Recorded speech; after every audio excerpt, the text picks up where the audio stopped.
CS మొత్తానికి ఇటు BRS కు భారీ షాకే తగులుతోంది. ఇటు మహబూబాబాద్ జిల్లాలో ముదిరాజ్ మహాసభ రాష్ట్ర ప్రధాన కార్యదర్శి నీలం దుర్గేష్ బీఆర్ఎస్ పార్టీకి రాజీనామా చేసి ఇటు కాంగ్రెస్ పార్టీలో చేరారు. ఇక దీనికి సంబంధించి పీసీసీ చీఫ్ మహేష్ కుమార్ గౌడ్ మాట్లాడుతున్నారు. చూద్దాం.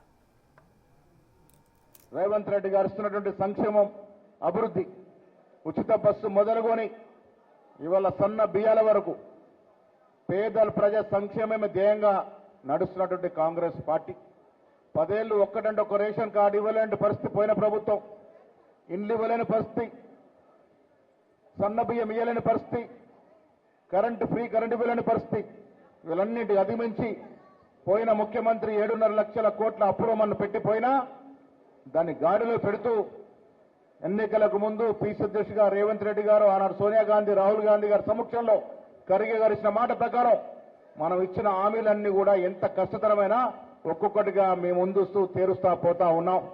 ఇంకా 3 ఏళ్లు సమయం ఉంది. ప్రభుత్వం రాగానే 70 నుంచి 80 వేల ప్రభుత్వ ఉద్యోగాలు ఇచ్చాం. మనం తెలంగాణ కోరుకుందే ఉద్యోగాల కోసం.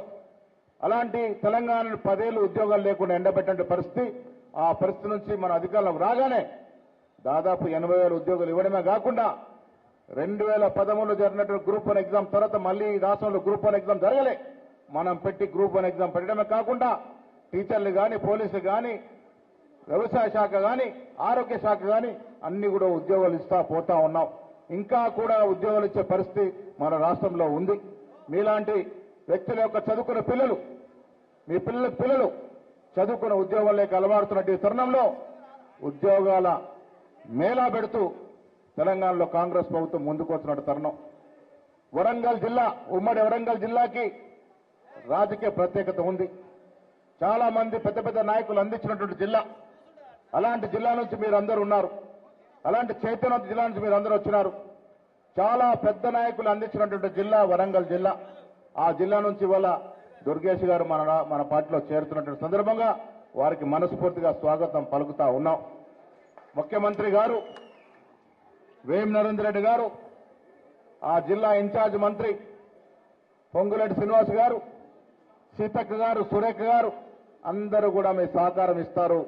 కాంగ్రెస్ పార్టీ ఇస్తున్నటువంటి సంక్షేమం, కాంగ్రెస్ పార్టీ చేస్తున్నటువంటి అభివృద్ధి ప్రజలకు తీసుకెళ్లడంలో మీరు ముందుండాల్సిందిగా నేను దుర్గేష్ గారిని కోరుతా ఉన్నాను. మీకు కూడా మనవి చేస్తా ఉన్నాను. 10 ఏళ్లు టీఆర్ఎస్ పార్టీ చేసింది ఏమీ లేదు. నిన్న పవర్ పాయింట్ ప్రజెంటేషన్ ఇచ్చాం. ఇలా అసెంబ్లీలో చర్చ జరుగుతూ ఉంది. గోదావరి నీళ్ల పేరిట, కృష్ణా నీళ్ల పేరిట లక్షల కోట్ల రూపాయలు మన డబ్బు దోచుకున్నారు తప్ప టీఆర్ఎస్ హయాంలో జరిగిన అభివృద్ధి ఏమాత్రం సైతం కాదు. అలాంటి పరిస్థితి నుంచి ఇలా నిజమైన అభివృద్ధి చూపిస్తున్నటువంటి పరిస్థితుల్లోకి మన ప్రభుత్వం ముందుకు పోతా ఉంది. అందుకే రేవంత్ రెడ్డి గారి కార్యక్రమాలు నచ్చి మీరు ఇవాళ పార్టీలోకి వస్తున్నందుకు, మీరు మీతో పాటు వస్తున్న ఎంపీటీసీలు, సర్పంచులు, మాజీ సర్పంచులు, మాజీ ఎంపీటీసీలు అందరూ కూడా కాంగ్రెస్ పార్టీ స్వాగతం పలుకుతుంది. మనమంతా కష్టపడి పనిచేద్దాం. మళ్లీ 3 ఏళ్లు ప్రజలు ఆశించిన మేరకు కాంగ్రెస్ ప్రభుత్వం పనిచేస్తుంది. ప్రజలకు అభివృద్ధి ఇస్తుంది, ప్రజలకు సంక్షేమం ఇస్తుంది. 2028 ఎండింగ్ లో జరిగే ఎన్నికల్లో 100కు పైగా సీట్లు గెలుచుకొని మళ్లీ రేవంత్ రెడ్డి గారి నేతృత్వం మళ్లీ కాంగ్రెస్ ప్రభుత్వం ఏర్పాటు చేస్తామన్నమాట కూడా ఈ సందర్భంగా మనవి చేస్తా ఉన్నాను. మనకు అండగా ఖర్గే గారు ఉన్నారు, రాహుల్ గాంధీ గారు ఉన్నారు.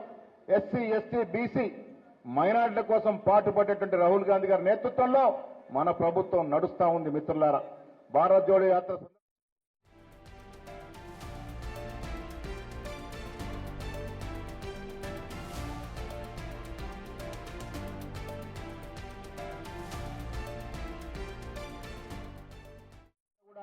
ఈ సందర్భంగా మనవి చేస్తూ మాకు మళ్లీ అసెంబ్లీకి పోవాల్సింది మంత్రి గారికి నేను కాబట్టి మీ అందరికి కూడా మరొక్కసారి అభినందన తెలియజేస్తూ భవిష్యత్తులో కలిసి పనిచేస్తామనే మాట కూడా చెప్తూ మీ నుంచి సెలవు తీసుకుంటా ఉన్నాం. జై హింద్, జై కాంగ్రెస్. మిగతా జాయినింగ్స్ బలరాం నాయక్ గారు, మురళీ నాయక్ గారు, మా భరత్ చంద్రన్న అందరూ కలిసి చేస్తారు. ధన్యవాదాలు మిత్రులారా.